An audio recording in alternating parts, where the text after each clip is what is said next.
The second type of terminators are RHO independent terminators. They are also called intrinsic terminators because they don't need any other factors for termination. They consist of two sequence elements: a short inverted repeat of 20 nucleotides followed by a stretch of about 8 AT base pairs. So on this specific sequence, there is about 20 inverted repeat. 20 nucleotides are present and they are inverted in the following sequence. So if ATGC here in this will be reverted. So ATGC will become TAGCG. So it will revert. So there is about 20 nucleotide long sequence of inverted nucleotides, and then this sequence is followed by 8 AT adenine thymine base pairs. So here you can see in this figure, here this is RNA polymerase, and this is this yellow one is first sequence, and then this green one is the inverted sequence of this yellow sequence. So this is about 20 nucleotide long sequence, and then it is followed by AT is a small stretch of AT sequence. These elements do not affect the polymerase until they have been transcribed. That is, they function in RNA rather than in the DNA. So although these elements or these sites are present in DNA, but they do not work in DNA until this specific portion is transcribed. So when this specific sequence is transcribed into mRNA, then it will work.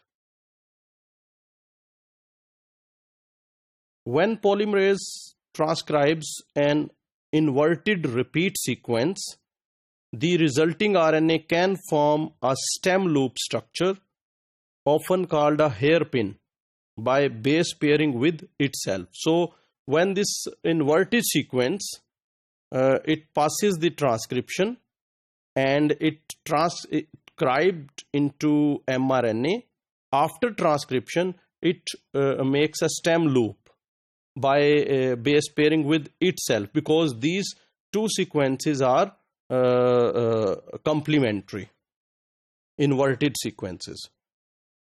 Formation of the hairpin loop causes termination by disrupting the elongating complex. So here you can see this is RNA transcript, and this one is that loop, and here you can see this is the sequence. It is rich in GC content, and this is a stem loop, and this is followed by UUU. So when this loop is formed, this loop followed by a small stretch of U, and it causes the polymerase to dissociate from the complex. So in this way it stops transcription.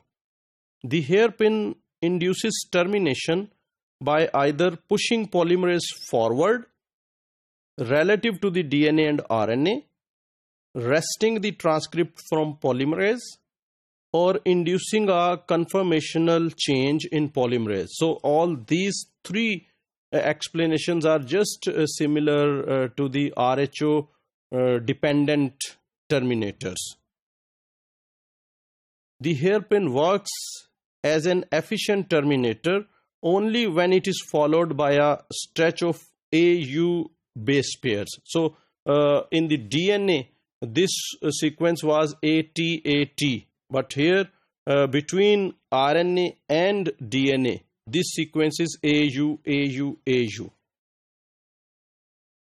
This is because under those circumstances, at the time of hairpin forms, the growing RNA chain will be held on the template at the active site by only AU base pairs. So when a loop will be formed, so this RNA transcript will be attached to the DNA template only through this AU attachments, base pairs.